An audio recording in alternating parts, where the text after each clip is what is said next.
Muy por debajo de la superficie de la Tierra, en lo profundo del suelo oceánico, un hito continúa fascinando más que ningún otro. No teníamos conexión con tierra, pero sabíamos que estábamos a 4 kilómetros directamente sobre una tumba muy importante. Su trágica historia ha sido contada muchas veces. Fue simplemente una horrenda historia donde todo lo que pudo fallar, falló. Pero existe otra historia, un drama tecnológico en desarrollo, una aventura de alta tecnología para descubrir y explorar los misterios del RMS Titanic. El Titanic era una especie de objeto mítico perdido, pero de pronto ya no lo fue. Esta es esa historia, una aventura marcada por el fracaso, el éxito, operaciones clasificadas e incertidumbres morales. 90 años después de la pérdida de 1.500 vidas, la historia continúa hasta hoy. Titanic, 90 años sumergido.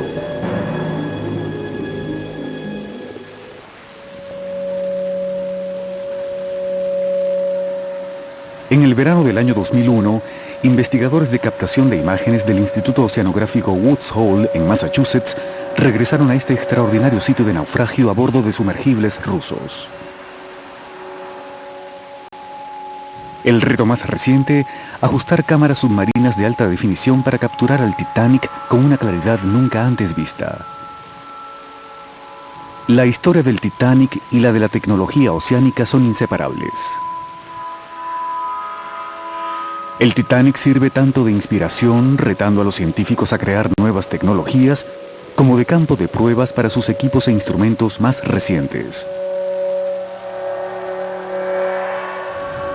Esta es la historia de esas personas, el sorprendente equipo que desarrollan y los casi invencibles retos que enfrentan. Espero que la resolución y la calidad de los sistemas de alta definición que estamos usando en verdad nos dé la sensación de estar realmente allí. Puede hacerse mucha ciencia en el Titanic. Conocemos el día en que llegó al fondo del océano, así que podemos estudiar el impacto del Titanic en el lecho marino. Podemos estudiar el tipo de animales que han hecho su hogar en el Titanic. Pero existe una paradoja en este misterioso lugar. Mientras más cerca nos trae la tecnología y más claras son las imágenes, más quedamos envueltos en sus misterios. Para finales de los años 90, cualquiera que contase con $36.000 podía rentar un submarino ruso, uno de los pocos capaces de llegar a la gran profundidad del Titanic. Los dos submarinos Mir realizan regularmente el viaje de 4 kilómetros hacia abajo, el tamaño de 36 campos de fútbol o de 9 edificios Empire State. En la actualidad se ha hecho cosa de rutina. Por supuesto, como dirá cualquier piloto de submarinos, una pequeña grieta en el casco podría significar que su cabeza está a punto de ser aplastada como un tomate. Cada vez que vemos pequeñas gotas y las vemos, lo primero que hacemos es saborearlas. Con suerte sabrán a agua dulce que es solo condensación dentro de la esfera. Si es salada, entonces realmente tenemos problemas. Trabajar a una presión de 408 atmósferas es como balancear dos autobuses de 2 pisos sobre una uña. Ese es el equivalente del desplazamiento local de esa presión. La empresa Woods Hole está en el negocio de la ciencia, no de los naufragios, así que lo enfrentan sin intervenir. No toman parte en el salvamento de artefactos, un negocio lucrativo que comenzó en 1987. Las exhibiciones de esos artefactos alimentan la siempre creciente epidemia de titanimanía y las legiones de autoproclamados fanáticos del Titanic. Su número aumentó en 1997 con la aparición de una de las películas más taquilleras de todos los tiempos, una maravilla de tecnología y efectos especiales en sí misma. Pero el Titanic es más que una curiosidad pasajera sobre un evento trágico en la historia. Es una historia que advierte sobre la fe ciega en la tecnología. Incluso el capitán del barco estaba asombrado por la construcción de alta tecnología del mismo. El capitán Smith dijo: no puedo imaginar una situación que ocasione que un barco moderno naufrague. La construcción moderna de barcos ha dejado eso atrás. Las personas en la Inglaterra victoriana habían llegado a confiar en estos maravillosos logros científicos. Ponían su fe en el diseñador y en el constructor, igual que lo hacemos hoy en día.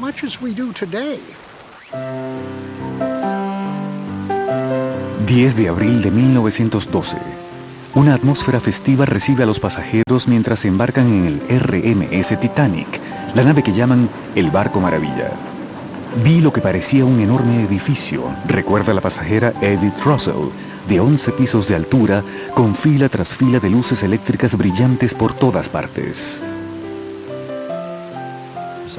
Por alguna razón, el Titanic se apodera del escenario. Creo que se debió a que no había ocurrido la Segunda Guerra Mundial. Fue ese periodo de tiempo justo antes de la guerra, una especie de tiempo mágico, casi como de Camelot, si se quiere. Apodado el Especial de Millonarios, el barco es conocido por sus equipos de primera clase y sus opulentos recintos. Pocos recuerdan que fue registrado como un barco de inmigrantes. En tercera clase había unas 24 nacionalidades. Casi todo el espectro de la humanidad estaba representado a bordo del Titanic. Muchos tesoros personales son llevados a bordo del barco, destinados a nunca completar el cruce desde Southampton, Inglaterra, hasta Nueva York. El pasajero de segunda clase, Stuart Collett, sin embargo, no le confía su Biblia al compartimiento de equipaje. Su hermano le dice que la lleve con él para la buena suerte y él sobrevive. Esta es la era dorada, una época de increíble progreso. La mayoría de las personas en el Titanic pueden recordar una época en la que no había luz eléctrica, teléfonos, automóviles. Parecía que los humanos podían conquistar cualquier cosa, incluso las olas del océano. No parecía extraño etiquetar un barco como insumergible. Esas palabras aparecieron por primera vez en las páginas de un diario británico muy prestigioso de astilleros, el cual al describir estas compuertas herméticas decía que el capitán podía mover un interruptor, cerrar las compuertas a prueba de agua y hacer que la nave fuese virtualmente insumergible.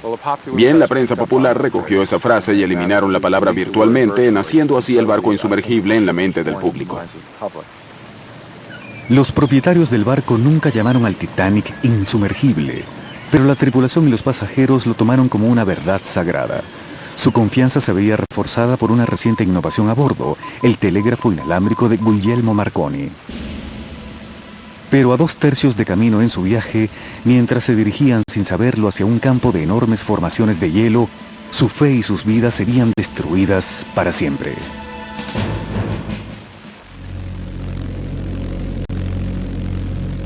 La potente proa del Titanic, con sus goteantes picos oxidados, se ha convertido en un icono de los últimos tiempos.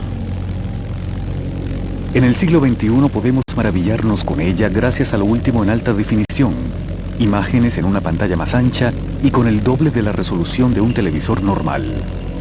El solo mirar el fantasmal naufragio nos recuerda la violencia que ocurrió aquí. Es el 14 de abril de 1912. Los operadores de radio reciben numerosas advertencias de código Morse desde otros barcos en el área sobre masas de hielo y témpanos. Una transmisión del cercano vapor Californian es silenciada por el jefe operador inalámbrico Jack Phillips. Silencio, les dice. Estoy ocupado. A las 11:40 de la noche, el mayor barco en el océano de 46.000 toneladas, viajando a 40 kilómetros por hora, rasguña el mayor objeto móvil natural del mundo. Lo peor que se podía imaginar era una perforación en el casco del barco. El Titanic fue construido para soportar ese daño y de hecho podía incluso soportar la inundación de 4 compartimientos en la parte frontal del barco. Desafortunadamente, en la noche del 14 de abril de 1912 había 6 compartimientos abiertos al mar y eso condenó al barco insumergible. Poco después de la medianoche, el capitán Smith da la orden de alistar los botes salvavidas. La temperatura del mar era de 2 grados centígrados y solo había suficientes botes salvavidas para cerca de la mitad de las 2.200 personas a bordo, e incluso esos partían a medio llenar. El barco insumergible se hunde bajo las olas a las 2:20 de la madrugada del 15 de abril de 1912. Se rompe en 2 pedazos y se hunde a más de 3 kilómetros al fondo del Atlántico. Más de 1.500 vidas se pierden.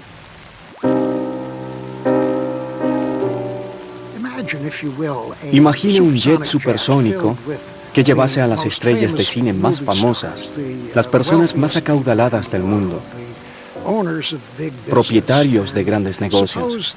E imagine que ese jet se estrelle. Eso fue lo que ocurrió con el Titanic. Realmente compararía la pérdida del transbordador espacial Challenger con la pérdida del Titanic, donde pusimos demasiada fe en nuestra tecnología y esta nos mordió. Casi inmediatamente después del hundimiento, el 15 de abril de 1912, las personas comenzaron a hablar de localizar y posiblemente rescatar el Titanic. Vincent Astor, el hijo de John Jacob Astor, estaba muy interesado en recobrar el cuerpo de su padre y quería reunir una expedición para ese propósito. Pero su cuerpo fue recuperado y él abandonó la idea. Con los años, todo tipo de planes se realizan para rescatar el Titanic, que involucran desde electroimanes hasta pelotas de ping-pong. Era gracioso y naturalmente ninguno habría funcionado. Me refiero a que olvidaron tomar en consideración que si colocas una bola de ping-pong a solo 3 metros bajo el agua, se aplasta, ni hablar de 3.600 metros. Incluso si esas ideas fuesen posibles, primero había que ubicar el naufragio. Desafortunadamente, los métodos de navegación usados en esa época involucraban el cálculo de la velocidad del barco en relación con la posición de las estrellas. Hoy sabemos que la última ubicación reportada del barco está casi 23 kilómetros errada. Lo que puede ser explicado por una confusión al cambiar la zona horaria, al cambiar los relojes. Así que la corrección más importante del navegante, de su carrera, la corrección más importante que debía confirmar el capitán, de hecho, la fallaron y enviaron a todos al lugar equivocado para el rescate. Hubo pocos intentos científicos serios de localizar el Titanic. Entonces, en los años 70, Robert Ballard, un joven científico del Instituto Oceanográfico Woods Hole, se impuso una meta única. Él y sus colegas decidieron usar su tecnología en desarrollo para resolver el mayor misterio marítimo de todos los tiempos. Muy pronto supe que una de sus metas era salir allí y ver si podía encontrarlo, al mismo tiempo que probaba la tecnología en la que estaba trabajando tanto. El plan florece en 1977, cuando la corporación Alcoa presta su nave de salvamento, el Sea Probe, a la institución. La nave posee un enorme aparato de tuberías capaz de enviar instrumentos a 1000 metros en el océano. Fui a la corporación Westinghouse, me prestaron un sistema de sonar de arrastre. Fui a la Marina y me prestaron un gran sistema de iluminación y obtuve prestados unos $600,000 en equipo para colocarlos en el Sea Probe de Alcoa. Pero las inexpertas manos aseguran de forma incorrecta la tubería. El error no es descubierto sino hasta que comienzan las operaciones de arrastre a pocos días de salir del puerto. Y de pronto la tubería se rompió. Todo se fue y el contrapeso vino hacia nosotros, pues estábamos en una habitación bajo todo eso. Y luego nos golpeó y corrimos y todo se había ido. El accidente de 1977 envía a Ballard y a su equipo de Woods Hole de regreso a la mesa de dibujo. No realizarían otra expedición al Titanic por casi una década. Mientras tanto, otro personaje emerge en la búsqueda del Titanic, el carismático petrolero tejano Jack Grimm. ¿Por qué navegaba en aguas infestadas de témpanos? Esa es la respuesta que esperamos encontrar cuando lleguemos al Titanic. Tenía una actitud de yo puedo. Y si querías un socio para buscar el Titanic, querías una persona arriesgada porque este era un asunto de gran riesgo.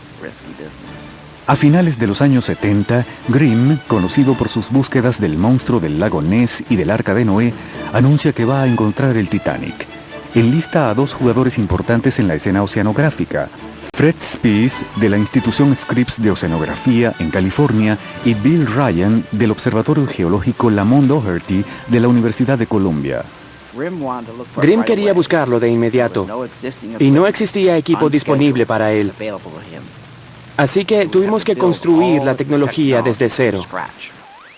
La primera expedición de Grimm sale de Florida a mediados de julio de 1980. Grimm financia el desarrollo del Sea Mark, un nuevo y complejo sistema de sonar. Yo estaba convencido de que iban a encontrarlo. No era un área de búsqueda tan grande. Imaginé que leería en los diarios que lo habían encontrado y que sería el fin de esto. El Seamark es un sonar de registro lateral que crea un rayo sónico. Lo que hace tan revolucionario al Seamark es el ancho de su rayo, casi 5 kilómetros. Pero el precio por ser capaz de barrer un área tan grande es que los resultados del Seamark no son lo suficientemente detallados para distinguir el sitio de un naufragio de una formación marina natural. Grimm apunta a 14 áreas que podrían ser el lugar de descanso final del Titanic. Pero al verse plagado por tormentas marinas y problemas con el equipo, se ve forzado a regresar a puerto el 17 de agosto de 1980. El siguiente viaje de Grimm se planea para el año siguiente, 1981. Esta vez llevan un sistema de sonar ajustado con mayor precisión llamado Deep Tow o arrastre profundo que muestra objetos más pequeños. El equipo viaja 1.450 kilómetros en el Atlántico Norte y comienza a registrar el área de búsqueda y los 14 blancos identificados el año anterior.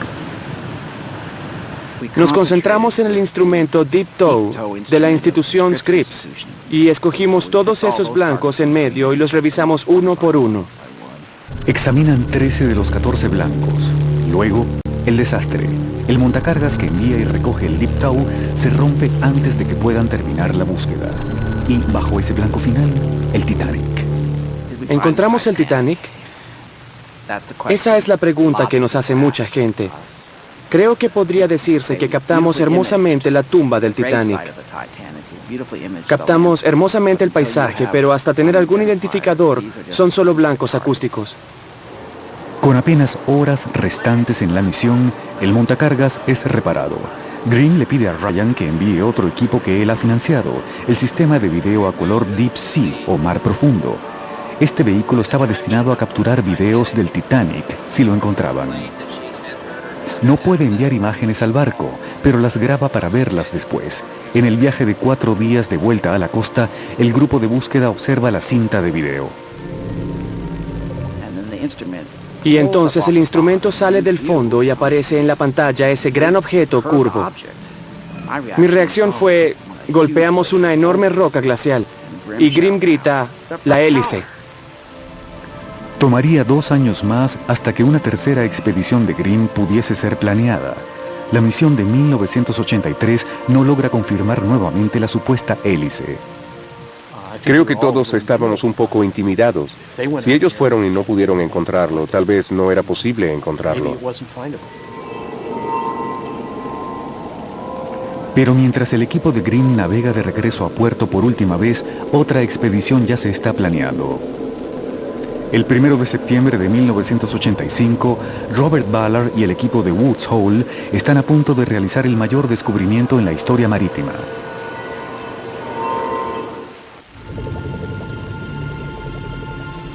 Este es el campo de escombros del Titanic como existe en el siglo XXI. Esparcidos en este pantanoso suelo, se encuentran objetos que marcaron a más de 2.200 vidas. ¿Acaso la insumergible Molly Brown ordenó esta champaña Clicquot que costaba $3.50 la botella? ¿Acaso William Stead tomó sopa en uno de estos tazones mientras discutía su próximo discurso en el Carnegie Hall? ¿O el padre Biles usó este banco para subirse mientras les daba a esas personas la absolución en sus momentos finales? Tantos pasajeros y los objetos cotidianos que usaron. Pero tan recientemente como 1985, estos objetos quedaron escondidos por la fría oscuridad del Atlántico, esperando por alguien que los encontrase. Luego de que el pintoresco petrolero tejano Jack Grimm fallase en encontrar el Titanic en 3 expediciones distintas durante principios de los años 80, los medios llamaron a todo el asunto el cuento de hadas de Grimm.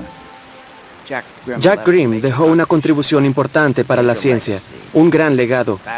Este fabuloso equipo que usamos en muchas expediciones, que esencialmente iluminó el suelo oceánico por primera vez. Pero mientras Grimm persigue ese llamado cuento de hadas, los científicos, ingenieros y técnicos del Instituto Oceanográfico Woods Hole trabajan en un concepto que están convencidos abrirá el misterioso suelo oceánico al mundo. Lo llaman telepresencia, llevar cámaras de video a las profundidades del océano. Para 1982, la Oficina de Investigación Naval contribuye con $2,8 millones para el desarrollo del sistema de telepresencia, particularmente la cámara Argo, bautizada por el mítico barco que llevó a Jasón y los argonautas en su búsqueda por el vellocino de oro. Para probar la Argo, tienen su propio vellocino de oro, el Titanic, pero los fondos aún no son suficientes para montar una expedición. Así que luego fui a lo más profundo de la Marina. Y siendo un oficial naval y habiendo estado involucrado en muchos programas, fui al otro lado de la Marina, el lado más clasificado, y hablé con ellos. Yo no estaba en la habitación, pero dudo que la Marina llamara a Bob Ballard y le pidiese que fuera a encontrar el Titanic. Era su sueño, su meta, y él los convenció de que debíamos poder tomar algo de nuestro tiempo e intentar esta difícil tarea, ya que hacíamos otros trabajos para la Marina. La Guerra Fría aún estaba en furor, y la Argo podía ayudar a la Marina con dos problemas distintos: dos submarinos hundidos, uno llamado USS Treasure, hundido al este de Woods Hole en 1963, y el otro, el USS Scorpion, que se hundió solo 5 años después, 640 kilómetros al suroeste de las Azores, en la costa de Portugal. La Marina desea que el Dr. Robert Ballard use la nueva tecnología para monitorear la estabilidad o inestabilidad nuclear de esos submarinos hundidos y sus reactores nucleares. Así que la Marina dijo: queremos que encuentre los reactores, queremos que realice un mapa completo de ellos, queremos encontrar cada centímetro cuadrado de esos submarinos. Y eso se convirtió en nuestra misión clasificada, secreta. Con fondos adicionales de la Marina, los ingenieros y técnicos de Woods Hole comenzaron a darle vida a la Argo en 1982. Esta jaula de 1.800 kilogramos del tamaño de un automóvil, conteniendo 3 cámaras especializadas de visión nocturna y sonar, sería un salto adelante en la fotografía de las profundidades. En algunos casos, dependiendo del tipo de vehículo, puedes estar limitado en cuanto a la cantidad de luz que puedes llevar. Así que usualmente utilizamos luz muy baja o sistemas de cámaras muy sensibles para fotografiar las profundidades. En 1984, la Argo entra en acción por primera vez en una misión secreta en el USS Treasure. El Treasure estaba simplemente destruido. Era como si hubiese sido colocado en una máquina destructora de papeles. Sabíamos dónde estaba porque lo habían visitado, pero nunca lo habían cartografiado. Solo bajaron y miraron un poco, pero nunca encontraron el reactor. Habiendo encontrado todos los restos del submarino, Ballard desea seguir avanzando en el Atlántico para encontrar el Titanic. Pero hay otro problema. Woods Hole es una institución científica y sus directores no están convencidos de que encontrar el Titanic o cualquier naufragio sea el mejor uso de sus recursos. En primer lugar, son peligrosos. Tienden a estar cubiertos y adornados con redes y cables, y cosas que tienen peligro de enredarse. Y en segundo lugar, desde el punto de vista de la investigación, no son el mejor tema. No se trataba de que fuesen pasivos, no querían que lo hiciera, así que fue difícil. Ballard persuade a la institución de que encontrar el Titanic será una manera de probar su nueva tecnología con alto perfil. Además de los fondos de la Marina, Ballard busca una sociedad con la contraparte europea de Woods Hole. El Instituto Francés para la Investigación y Exploración de los Mares, o IFREMER, se une al esfuerzo. Juntos idean un ataque de 2 puntas. El primer tramo del viaje se inicia el 24 de junio de 1985. El científico del IFREMER, Jean-Louis Michel, comienza la búsqueda del Titanic. Utilizará su nuevo sonar Acoustic Remorque, mejor conocido como SAR por sus siglas en francés. El SAR es un sonar de rastreo lateral. Es un sonar que se desplaza no lejos del fondo, como a 120 o 150 metros del fondo. Y el SAR puede sumergirse hasta 6.100 metros. Y era completamente nuevo para eso. El plan era que el sistema de sonar francés, llamado SAR, encontraría el naufragio y luego nosotros lo fotografiaríamos. Ballard y los científicos de Woods Hole se unen a sus colegas franceses a bordo de la nave francesa de investigación Le Suroît el 22 de julio de 1985. El grupo se dirige al sitio de búsqueda y envía el SAR directamente sobre el blanco no revisado de Jack Green. Mientras desciende, el detector de metales a bordo del SAR enloquece. La corriente es fuerte y el barco es arrastrado de esta pequeña sección del océano. Sin la confirmación del sonar, suponen que el detector de metales necesita ajustarse. Jean-Louis Michel decide revisar esta área al final del viaje. Comenzó a alejarse continuamente del Titanic. Ya no tenía oportunidad. Es el destino. Nunca tuvo suficiente tiempo para regresar y obtener ese pedazo faltante final. Nunca lo olvidaré. Regresar. Me sentí como Green, me sentí como Ryan. Probé el fracaso y no sabe muy bien. Los buscadores del Titanic desembarcan del Le Suroît el 8 de agosto de 1985. El 12 de agosto, Ballard y Michel se unen a la porción estadounidense de la búsqueda, la parte que supuestamente tendría la oportunidad de fotografiar el hallado Titanic. El barco de 75 metros de Woods Hole, el Nor, sale del muelle en Ponta Delgada, en las Azores. Pero antes, Ballard debe mantener un compromiso de alto secreto con la Marina, el sondeo del otro submarino nuclear hundido, el USS Scorpion, 640 kilómetros al suroeste de las Azores. La tripulación ha recibido permiso de la Marina de Estados Unidos, pero los científicos franceses y los reporteros a bordo no. Ballard debe ser menos que directo sobre su misión. Lo que les dije fue que debíamos realizar algunas pruebas para la Marina, que este era un sistema de la Marina y que ellos no podían entrar en los cuartos de control. Y pensé que me atraparían porque el Scorpion está al sur de las Azores y el Titanic está al oeste. Bien, pensé que verían dónde estaba el sol y dirían, Bob, ¿no estamos yendo al sur? Pero no lo hicieron. Con cada una de estas cacerías de submarinos, Ballard aprende más sobre cómo podría encontrar el Titanic. El Treasure había sido completamente destruido, mientras que el Scorpion estaba básicamente intacto. Sin embargo, tenían campos de escombros similares, los que se mostraban de inmediato en las cámaras de la Argo. Pasamos esa línea. Es como una línea. No hay nada y de pronto está todo. Entramos a un campo de escombros.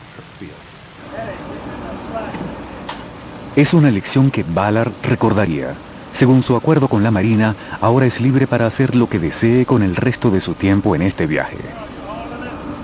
El 24 de agosto, el Nor, lleno de ansiosos científicos e investigadores franceses y estadounidenses, llega cerca del área donde la búsqueda francesa había finalizado.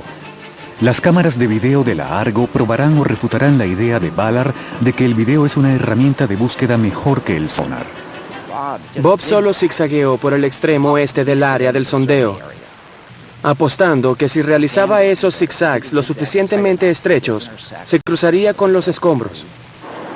Sin embargo, la moral del equipo se derrumba rápidamente cuando pasan los días sin tener rastro alguno del elusivo naufragio. Era realmente tedioso en muchos aspectos. Era frustrante. Realmente querías ver algo. Día tras día se hacía muy monótono, muy rutinario, el no encontrar nada, solo ver lodo y algún pez ocasional nadando. Y las personas realmente se estaban descorazonando. Y según recuerdo, las personas estaban contando las horas para regresar a casa. Agosto termina. La tripulación está a solo 4 días de su fecha de regreso. Al parecer, el Titanic ha evadido otro grupo de decididos y hábiles buscadores. Pero entonces, justo antes de la 1 de la madrugada del 1 de septiembre de 1985, todo cambia. Era solo otra guardia. Todos nos habíamos acostumbrado a mirar las imágenes en blanco y negro del profundo lecho marino. Un lecho sin accidentes. Guardia tras guardia tras guardia. Y en esa guardia comenzamos a ver pequeños objetos por aquí y por allá. No eran rocas, no eran peces, no eran ondas de arena. Eran trozos muy angulares de algo. Y resultó, como dice la historia, que las primeras imágenes que se captaron eran de la caldera con el muy reconocible patrón de remaches en la cara de la caldera. Parece una caldera. Es una caldera, sí. ¡Fantástico! No hay error. El objeto es una caldera de vapor a carbón de principios del siglo XX. Ya pasa la medianoche. La tripulación a bordo del Nor despierta. Pueden estar seguros de que es una caldera. Es muy emocionante. Vaya. Muy bien. Mi primera reacción fue voltearme y regresar a la cama, pues la gran broma de viaje había sido: despierta, encontramos el Titanic. El doctor Ballard entró en la cabina, abrió la puerta y gritó: «Lo encontramos». Me senté derecho en mi litera y me di un golpe en la frente con las tuberías de arriba. Eran las 2 en punto. El Titanic se hundió a las 2:20 y alguien dijo: «Oh, el Titanic está a punto de hundirse». Y mi ánimo simplemente explotó. Un interruptor de pared. Nos detuvimos y salimos a la cola y tuvimos una ceremonia. No teníamos conexión con tierra, con las personas, con la historia, pero sabíamos que estábamos a 4 kilómetros directamente encima de una tumba muy importante. Sientes un nudo en la garganta cuando eso ocurre. Dije que habíamos encontrado el Titanic y no tenía una imagen, así que ellos esperaban que dijera: «Vayamos por él». Una vez que encontramos la caldera, la siguiente pregunta era: ¿cómo se ve el casco? ¿Aún se parece al Titanic? Se requerirá de más que tecnología para mostrarle al mundo el misterioso barco. Será necesario todo el valor que puedan reunir. Si la Argo es atrapada en el naufragio, se quedarán sin nada más que un ancla de varios millones de dólares. Parece una caldera. ¡Es una caldera, sí! ¡Fantástico! 1 de septiembre de 1985. Después de 73 largos años en la oscuridad, unos pocos investigadores y científicos persistentes se convierten en los primeros en ver el Titanic. Pero si el equipo del Instituto Oceanográfico Woods Hole no tiene ninguna imagen del propio barco, ¿quién creerá que han encontrado el Titanic?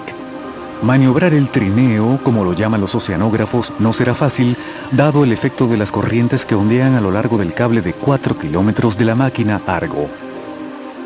La analogía sería un avión en el cielo a 12.000 pies de altura, arrastrando una pequeña cámara y tratando de encontrar algo oculto en un campo de fútbol. Lo más difícil de evitar serán los cables que sujetan las inmensas chimeneas del Titanic. Lo bueno de eso es que no arriesgas vidas humanas. No hay personal involucrado. Pero el costo del equipo es substancial y perder parte de ese equipo de esa manera podría acabar con una carrera. La tripulación contiene el aliento. Vigilen la tensión, vigílenla. Normal. Las chimeneas no estaban. Gracias a Dios que las chimeneas no estaban, y con ellas todo el aparejo. Así que tenía un tope limpio. Acabábamos de hacer algo que ninguno de nosotros había hecho antes. Y sabíamos que estábamos en la punta de la tecnología. La empujamos hasta el límite y lo logramos. Y recuerdo esos primeros pasos con el trineo de la Argo sobre el barco y cuán absolutamente asombrados estábamos de haber reconocido de inmediato lo que estábamos viendo. Allí estaba. No era un montón de basura donde tal vez podrías identificar algunas de las piezas. Me refiero a que mirábamos el Titanic. Eso fue genial. Valieron la pena todos los problemas, intentos y tribulaciones. Nunca olvidaré esos momentos. El ánimo eufórico cambia a uno sombrío mientras la cámara se mueve sobre cubierta, especialmente sobre los soportes de los botes salvavidas. Aquí, Aida Strauss se rehusó a dejar a su esposo. Los niños Navratil le dijeron adiós a su padre sin saber quién los llevaría a casa con su madre. Aquí el director de la banda, Wallace Hartley, dirigió la banda que tocaba alegres melodías de ragtime para mantener calmados a los pasajeros hasta el himno final, Más cerca de ti, mi señor. Mientras la tripulación observa el video de la Argo, reciben otro golpe en el estómago. Esperaban encontrar el Titanic en una pieza, pero en mitad del barco encuentran una masa de un confuso acero retorcido. No se trata simplemente de hacer un viraje rápido y regresar. Ese giro puede tomar 4 horas en hacerse. Regresamos y recorrimos el lugar donde la popa debía estar y no había nada. Los testigos claves en la noche del hundimiento, como Jack Thayer, tenían razón después de todo. Las dos secciones del barco se habían separado entre la tercera y cuarta chimeneas y ahora se encontraban a 600 metros la una de la otra. Jack Thayer realizó una serie de bocetos. Uno de esos dibujos muestra el barco rompiéndose en dos en la superficie del océano. Y tomó otros 75 años o más antes de que se determinara que el Titanic sí se rompió en dos en la superficie. Solo un día después de que estos exploradores encontraran el barco, reventó una furiosa tormenta. Para salvar el costoso vehículo, este es regresado a cubierta por última vez durante este crucero el 2 de septiembre de 1985. Pero la tripulación tiene otro as bajo la manga, la sonda geológica submarina de navegación acústica, o Angus. Este caballo de batalla tiene más de 10 años y la tripulación estaba dispuesta a arriesgarlo. Al igual que la Argo, la Angus es arrastrada bajo el NOR, pero en lugar de capturar videos, toma fotografías de 35 milímetros que solo pueden ser reveladas después de su regreso a cubierta. Ya que no puede enviar una señal de video en vivo al barco, controlar su descenso en cuerda, como es llamado, es mucho más difícil. Conoces la ubicación del vehículo y conoces su distancia hasta el fondo. Y es todo lo que sabes. No sabes si está a punto de volar hacia un risco o debajo de algún trozo de metal puntiagudo. Así que maniobrar la Angus era realmente un arte. La Angus toma miles de fotografías, incluyendo el primer vistazo cercano al campo de escombros. Estos objetos cotidianos conectan los años de 1912 y 1985 de una forma que nadie pudo haber predicho. Los científicos y la tripulación regresan a Woods Hole felices de haber probado que su equipo funciona, pero sin entender por completo la importancia de lo que han logrado. Uno de nuestros amigos sostuvo una breve conversación por radio con personas en la playa y le pregunté, ¿aparecimos en los diarios? Él comenzó a reírse y me dijo, mira la primera página de todos los diarios del mundo. Creo que en su mayor parte estaba fuera de la conciencia de las personas hasta que se realizó el descubrimiento. Y luego, claro, regresó deprisa a la conciencia del mundo. Pero descubrir el naufragio era una cosa. El doctor Robert Ballard y su equipo desean dar un vistazo más cercano a lo que le ocurre a un barco durante 3/4 de siglo en la profundidad del océano. Para hacerlo, tendrán que visitar el Titanic. No desde 4 kilómetros arriba, sino junto al naufragio, en persona. La cubierta del RMS Titanic, escenario de algunos de los momentos más dramáticos en la historia marítima. Aquí se separaron familias. Aquí se les ordenó a algunos hombres a punta de pistola salir de los botes para hacer lugar a las mujeres y niños. Aquí cientos oraron por piedad para sus almas. Por 73 años descansó en la oscuridad hasta que un equipo de científicos e ingenieros lo iluminó. ¿Se atreverá alguien a recorrer esta cubierta una vez más? Para los investigadores del Instituto Oceanográfico Woods Hole, la oportunidad de probarle al mundo y a ellos mismos que pueden exponer este extraño ambiente es irresistible. Hay muchos temas sobre los cuales las personas deseaban saber más. Ciertamente ellos no eran científicos, pero algunos sí. El Titanic era un gran destino para visitar. Es algo que simplemente no se puede dejar atrás. Han pasado varios meses desde su descubrimiento del Titanic en 1985. Los investigadores comienzan a hacer preparativos para documentar el sitio de cerca. La única manera de hacerlo es con un submarino especializado llamado Vehículo de Inmersión Profunda. Y sucede que Woods Hole opera uno de los pocos en existencia, el Alvin, propiedad de la Marina de Estados Unidos.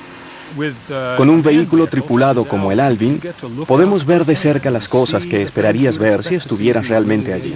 Lo que por supuesto es así, contra la vista que obtienes de un vehículo controlado por cable, que es una vista de televisión. A pesar de que puede alcanzar esas grandes profundidades, el Alvin tiene una velocidad máxima de unos 3 kilómetros por hora. Así que, aunque tiene mucho más sentido buscar el Titanic con vehículos no tripulados que pueden correr bajo el agua y permanecer allí por días seguidos, el Alvin es el vehículo perfecto para explorar el naufragio en persona. Hay mucha competencia por estar en la nave para la inmersión al Titanic. Hay un número limitado de literas en el bote. La antigüedad manda. Tenías que ganarte el derecho de ir en ese viaje en particular porque sabíamos que sería muy interesante. Y lo fue. El equipo de Woods Hole desea explorar el interior del Titanic, pero el Alvin es demasiado grande para entrar de forma segura. La Marina de Estados Unidos ya ha dado fondos para que Ballard construya una pequeña sonda robótica para penetrar los tubos de torpedos del submarino nuclear hundido, el USS Scorpion. Su meta, intentar examinar el estado de cualquier arma nuclear activa que pudiese seguir a bordo. Una vez que encontramos el Titanic, significó que de hecho podíamos explorarlo con esta tecnología que habíamos desarrollado para el Scorpion. Ballard autoriza a su equipo en el laboratorio de inmersión profunda para comenzar el trabajo en el diminuto robot. Adaptan sistemas claves de un robot más grande, actualmente en etapa de diseño, llamado Jason. Llaman al robot más pequeño Jason Jr. o JJ. El plan es sujetar la sonda al Alvin mediante una correa. Este vehículo fue desarrollado con la idea de permitirle al submarino enviar una cámara a las áreas y espacios que fuesen peligrosos o demasiado pequeños para que el propio submarino entrase. El Dr. Ballard nos dijo, necesito un ojo nadador, necesito un vehículo robótico o una cámara de televisión que pueda colocar dentro de naufragios submarinos. Saldríamos al día siguiente hacia el Titanic y aún no habíamos colocado nunca a Jason Jr. a bordo del Alvin, en el agua y funcionando. La nave de investigación de Woods Hole, la Atlantis II, sale el 9 de julio de 1986 con los ingenieros aún tratando de asegurarse de que Jason Jr. funcione en conjunto con el Alvin. E igual que en 1985, la Marina trata de compartir la tecnología para sus operaciones encubiertas. Pero esta vez el plan es que las operaciones sobre el Titanic tengan lugar primero. Luego, mientras el mundo se concentra en los resultados, la Marina usará el mismo equipo para explorar más dos de los submarinos nucleares estadounidenses hundidos. 12 de julio de 1986, el equipo de Woods Hole regresa a la posición satelital que dejaron casi un año antes. A la mañana siguiente están listos para intentar su primera inmersión con el submarino, con Jason colocado en su jaula a bordo del Alvin. Existe un estado de gran ansiedad entre la tripulación. Sumergirse cerca de un naufragio en aguas heladas a 4 kilómetros bajo el océano no es una tarea de rutina. Los cables son las cosas que realmente pueden morderte. Si se enredan en una hélice o en algo, estás en problemas, porque estarás anclado al naufragio. Las personas en 1912 pusieron su fe en esta nueva tecnología para navegar desde un lado del océano al otro. Bien, allí estábamos, poniendo toda nuestra fe en otra máquina para transportarnos desde la superficie al océano y de vuelta.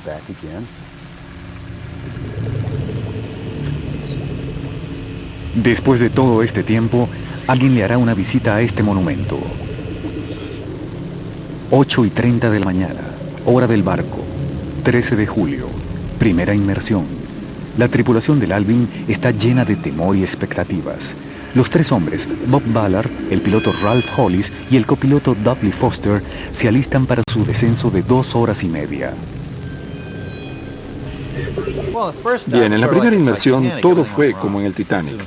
Todo salió mal. Tan pronto entramos al agua, todo se arruinó. Comenzamos a recibir indicación de agua en nuestras baterías, lo que empezó a preocuparnos mucho, pues cuando tienes agua salada mezclada con baterías ácidas de plomo, es algo muy malo. Luego perdimos nuestro sonar y quedamos ciegos acústicamente. Así que allí estábamos en el fondo del océano y en algún lugar cercano estaba el Titanic. Y nos movíamos en el fondo a ciegas, podría decirse. Solo podíamos ver a unos 12 metros, así que fue una sorpresa cuando nos topamos con él. No terminaba nunca. Mientras subíamos simplemente continuaba y se perdía de vista. Ahora la fuga en las baterías es crítica y las alarmas suenan. Ralph dijo, debemos irnos, nos inundamos. Y salimos como en 12 segundos. Pero allí estaba.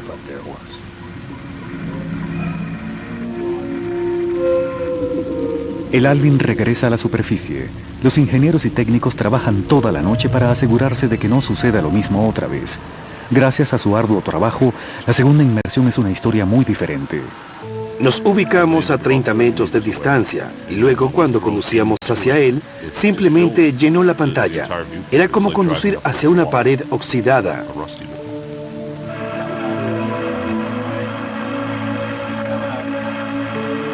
Cuando descendimos y le dimos un vistazo cercano, todo lo que quedaba de la cabina del piloto era solo el módulo de control del timón sobresaliendo. Continúa.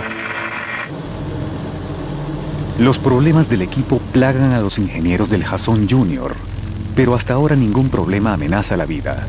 Hasta el 24 de julio, cuando los peores temores de todos se hacen realidad. El peligro comienza cuando Bob Ballard, Dudley Foster y Martin Bowen envían la sonda robótica a la escalera interna del barco. Me puse un poco atrevido con el robot en algún punto. Fuimos bajo la cubierta del barco, sobre el riel, hacia la cubierta de paseo. Me di cuenta de que la correa se había atorado en una porción de la baranda. Así que ahora tenía que resolverlo. Bien, he creado un ancla para nosotros tres. Y si no puedo liberar esto, y si las tuercas explosivas no funcionan, estaremos anclados aquí para siempre. Lo que hice fue girar el robot, mirarnos, mirar el punto de agarre y volar el robot en una ruta que lo sacaría de ese punto y le permitiría al submarino traer de vuelta la correa. Fue algo automático para mí, pero creo que para las demás personas en el submarino fue tenso.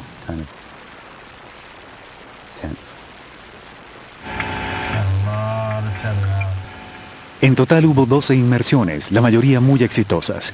Pero tal vez el punto culminante de todo el crucero fue la tercera inmersión, cuando Martin Bowen maniobra a JJ debajo de la gran escalera de primera clase del Titanic. Fue realmente espeluznante, porque era solo ese hoyo gigante en el tope y yo debía colocar el submarino en la cubierta y moverme lo suficiente para que JJ pudiese bajar.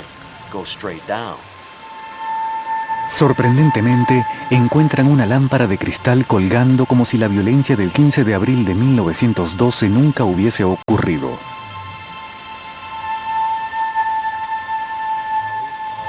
Ver esa lámpara cristalina fue una de las cosas que lo hizo una experiencia personal para mí. Esos artefactos humanos te dan la conexión. Sentí como si estuviese bailando en el salón. Era la culminación de todo. La expedición de 1986 fue una celebración. Había terminado. Ante la ausencia de más pruebas o ciencia que hacer aquí, el equipo de Woods Hole sale rumbo a casa el 24 de julio de 1986. Todo el mundo estaba obsesionado con mi expedición al Titanic. No sabían que justo después de hacerla, el barco partió de nuevo. Partió con el Alvin y Jason Jr. Fue a investigar el Scorpion y el Thresher. Y la prensa nunca se enteró. En las películas recientemente desclasificadas vemos a Jason Jr. especialmente reconfigurado para ajustarse a los tubos de misiles del Scorpion y examinar mejor el estado de las armas nucleares a bordo. Incluso mientras la Marina hace sus investigaciones en los submarinos, los técnicos de Woods Hole regresan a sus laboratorios para analizar los datos recopilados en su misión. Un documento clave es este mosaico, creado con 100 imágenes seleccionadas de más de 57.000 fotografías tomadas por la cámara fija Angus en 1986. Brinda una vista imposible de capturar de cualquier otra manera, pues no hay forma de iluminar la enorme estructura en la gran oscuridad de los 3.800 metros. Todo el escenario de la pérdida del Titanic, la naturaleza del daño que sufrió por el témpano, todo ha sido reescrito como resultado de las expediciones. Con las tareas en el Titanic concluidas, los científicos e ingenieros de Woods Hole toman lo que han aprendido de sus pruebas al equipo en el Titanic y comienzan a construir la próxima generación de robots de profundidad y sistemas fotográficos. La visita al Titanic marca un punto resaltante en las carreras de los miembros del equipo, pero también deja otro tipo de marca. Queríamos conmemorar el hundimiento y pusimos placas de bronce abajo, una en la proa y una en la popa, esperando que las personas dejasen este barco en paz. Esa era nuestra esperanza. Pero el atractivo de este legendario barco es demasiado grande. En solo un año, un submarino similar al Alvin, usando brazos robóticos parecidos, llega al sitio, no para dejar placas, sino para llevarse a casa piezas del Titanic. ¿Fue para este propósito que la ciencia había encontrado el naufragio?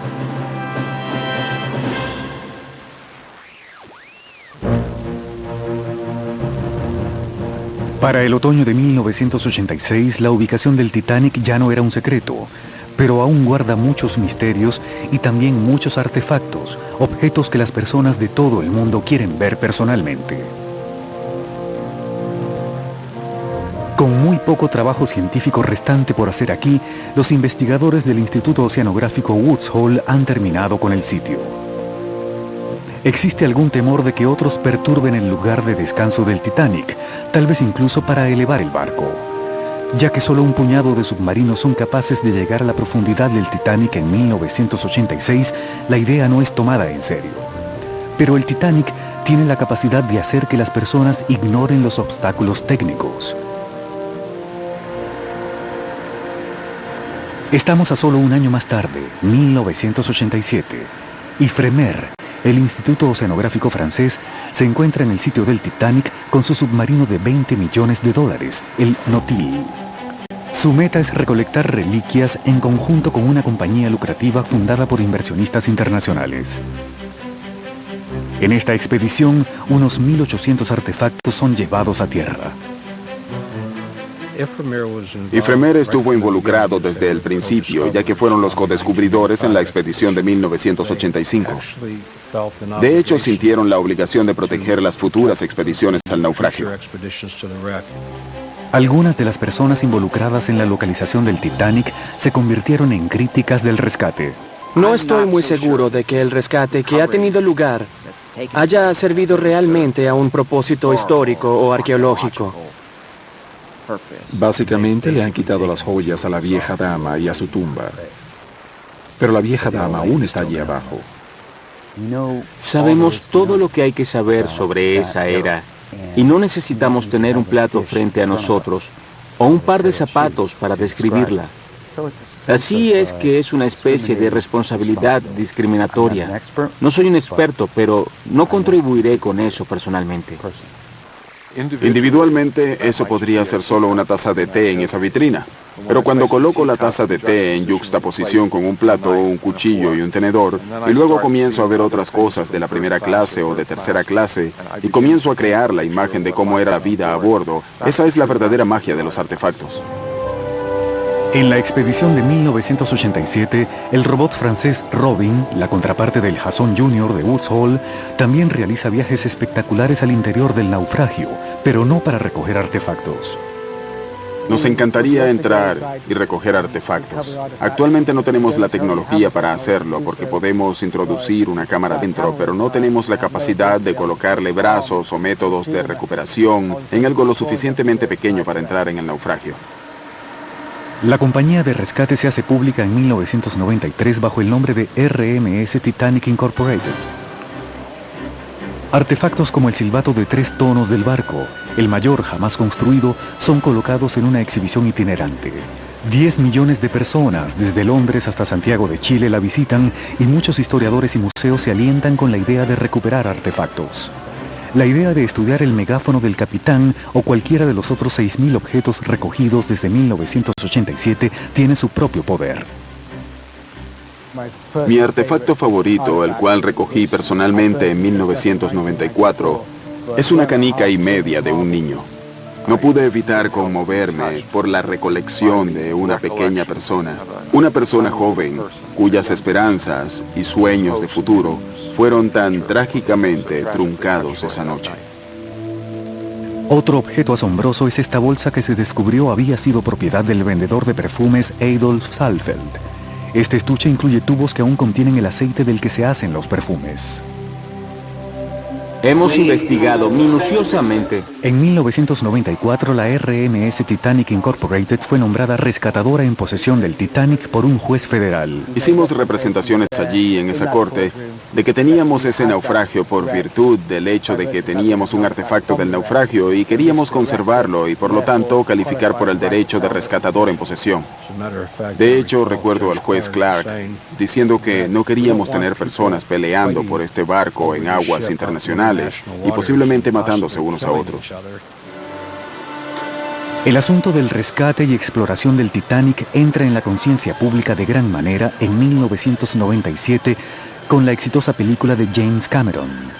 La trama de la película es disparada por un rescatista interpretado por Bill Paxton, quien busca una invaluable joya que se cree perdida con el barco. La toma de los submarinos gemelos, los rusos Mir 1 y Mir 2, al comienzo de la película, es una imagen indeleble. Cuando apareció esa escena inicial en la que los dos submarinos vuelan sobre la proa, yo hice lo mismo. Lo hice de verdad. Quería pararme en el cine y decirlo. En 1996, la compañía RMS Titanic anuncia su intención de recuperar 8 metros del casco de 270 metros del Titanic. Hasta ese momento, terrones de carbón, copas, platos y otros objetos pequeños habían sido recuperados y cuidadosamente restaurados. ¿Es el esfuerzo de elevar un pedazo del propio barco un acto de robo de tumbas, como algunos sugieren? ¿O será traído a casa el Titanic después de 84 años en el mar? El acariciado sueño de recuperar el RMS Titanic es una imposibilidad práctica, pero eso no impide que las personas intenten un rescate simbólico, ya que las nuevas tecnologías les permiten a los rescatistas recuperar piezas cada vez mayores de este alguna vez notable crucero. En 1993, la rescatadora en posesión, la compañía RMS Titanic Incorporated, identifica un pedazo del casco que posiblemente podría ser elevado. La idea renueva parte del debate iniciado cuando los artefactos comenzaron a ser recuperados en 1987. Creo que sacar las cosas de contexto destruye el contexto. Y sé cuán poderoso fue estar en el Titanic. La gran pieza, como es llamada, está hecha de acero de 2 a 7 centímetros de grosor. El método para elevar este denso trozo de metal se remonta a los muchos planes iniciales para elevar el Titanic, bolsas llenas de diésel más livianas que el agua. Puedes agonizar por horas sobre algún complicado proceso de recuperación, pero llenar una gran bolsa con diésel y lanzarla al lecho marino, sujetar una pieza y recuperarla, es obviamente la manera más simple de hacerlo. En 1996, con mucha atención de los medios, una expedición estadounidense y francesa sujeta 8 bolsas, cada una llena con casi 19.000 litros de combustible diésel. La pieza realiza el largo viaje, haciendo el recorrido en reversa que realizó 84 años antes. Pero se aproxima un huracán, y cuando los rescatistas comienzan a llevar la pieza a casa, surge un problema. El equipo no tuvo suerte. Y tristemente, unos 9 metros de la superficie de la gran pieza, de hecho, se soltaron y se precipitaron de nuevo al fondo. La sección de la cubierta C, cabinas 79 y 81, llega al fondo por segunda vez.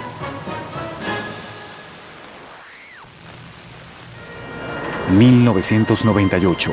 El equipo RMS lo intenta de nuevo con la gran pieza. Un faro colocado allí 2 años antes lleva al equipo justo al lugar. Pero, ¿tendrán más éxito esta vez? Luego de un ascenso de media hora, los balones se asoman sobre las olas. Finalmente, una buena sección del Titanic, aunque solo 20 de sus 46.000 toneladas, hace lo que el barco hundido no pudo. Después de 86 largos años en el mar, la nave de Fábula completa simbólicamente su viaje inaugural. Llega a salvo a Estados Unidos. Se realiza una ceremonia cuando entra en el puerto de Boston el 21 de agosto de 1998. Tan impresionantes como pueden ser muchos de los objetos. No existe quien pueda mirar la gran pieza y no sienta la presencia del Titanic.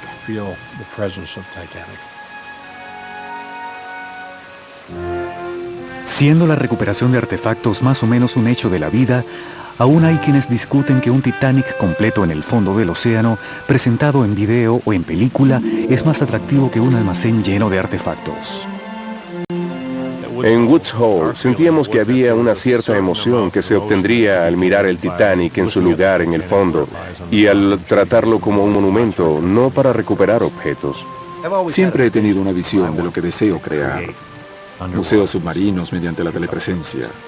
La clave es que deseas ir al lugar donde la historia sucedió. Directores de cine y especialmente fotógrafos científicos han identificado el video de alta definición como el avance más importante en la fotografía submarina aparecido en esta generación. La televisión de alta definición tiene pantalla ancha, un formato muy nítido con 2 millones de píxeles de información contra los 210 píxeles de un televisor regular. Aquí, los especialistas de Woods Hole están probando una tecnología de cámara que habría sido imposible imaginar cuando tomaron por primera vez fotografías del Titanic. Fue una oportunidad de fotografiar algunas partes del naufragio que habíamos estado fotografiando desde 1985 y tratar de obtener algunas imágenes que pudiésemos de hecho mirar y descubrir si el naufragio había cambiado en los 10 o 15 años de los cuales tenemos una base de datos de imágenes. Colocan sus cámaras en el exterior de un submarino Mir ruso y se sumergen. Ya que estos submarinos de 25 millones de dólares pueden ser rentados, se han convertido en una manera conveniente para todo tipo de personas, desde científicos hasta turistas, de visitar el Titanic. El ejercicio probará que sus cámaras de tecnología de punta trabajan bajo la extrema presión a 3.800 metros y que compensan mejor la oscuridad y el cieno que es agitado cuando un submarino visita el fondo del océano. Esta tecnología traerá imágenes más nítidas que nunca de todo, desde otros naufragios hasta animales y geología submarinos no descubiertos previamente. ¿Quién sabe qué nuevos conocimientos serán revelados? Los científicos esperan incluso descubrir pistas sobre el origen de la vida. Recoges todo lo que puedas en esa imagen con la mayor cantidad de detalle y resolución posibles, sin preocupación alguna. Por supuesto que te preocupas, pero no sabes qué será lo que buscarán los científicos en el futuro. Pero sin importar lo buenas que sean las imágenes, las personas siempre querrán dar un vistazo en persona a este monumento a la historia. Nadie sabe con certeza cuánto pasará hasta que el Titanic se haga uno con el lecho marino. La perspectiva de hordas de turistas golpeando el delicado sitio del naufragio hace que algunos se pregunten si no ha ido demasiado lejos la tecnología submarina. Ha estado allí 90 años, se ha oxidado en muchos lugares y hay alguna evidencia de que la superestructura es muy frágil. La bacteria del óxido tiene una preferencia por los remaches que sostienen las placas a las costillas del barco. Así que muy probablemente el barco finalmente colapsará, quizá en los próximos 5 o 10 años. Hay varias organizaciones ahora que obviamente visitan el naufragio. No creemos que la cantidad de actividad allí abajo afecte adversamente al naufragio. No creo que ninguna actividad podría dañar más al Titanic de lo que hace el propio tiempo.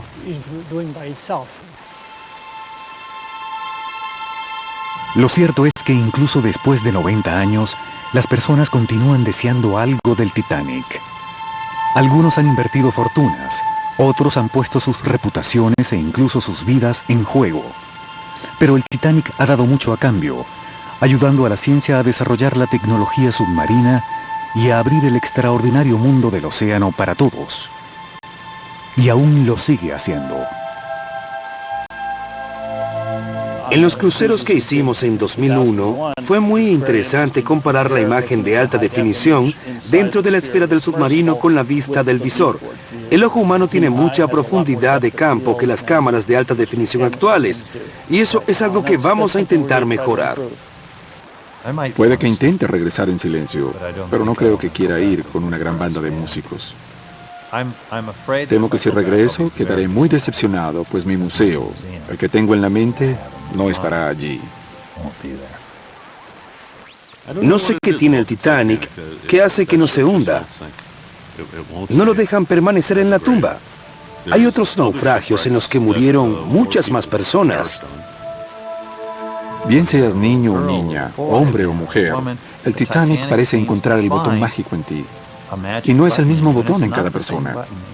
Parece que lanzara un acorde musical y que eso tocase todos los botones.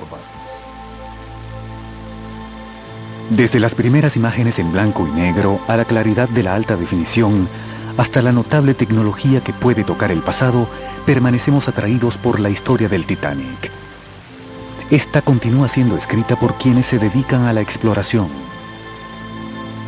El sitio sigue siendo un monumento a los que murieron, culpables solo de tener demasiada fe en la tecnología.